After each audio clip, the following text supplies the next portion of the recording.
अस्सलाम वालेकुम my dear student. आज की इस शॉर्ट वीडियो में हम सीखेंगे कि रिज़ल्ट जो है वो किस तरह आपने फाइंड आउट करना है। 22 लिखना है, आगे अपने बोर्ड का जो नेम है वो आपने लिख देना है, 22 डीजी खान। अब यहाँ पे आपने 22 डीजी खान की जो ऑफिशियल वेबसाइट है उसको आपने क्या करना है, ओपन करना है। जैसे ही आप ओपन करेंगे तो आप यहाँ पे देखें, तो ये देखें board of intermediate and secondary education Dera Ghazi Khan.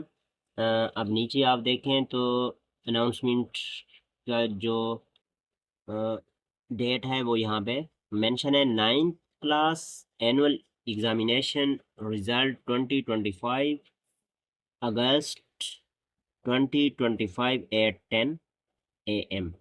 तो 10 बजे आज रिज़ल्ट जो है वो प्यारे बच्चों आउट होगा।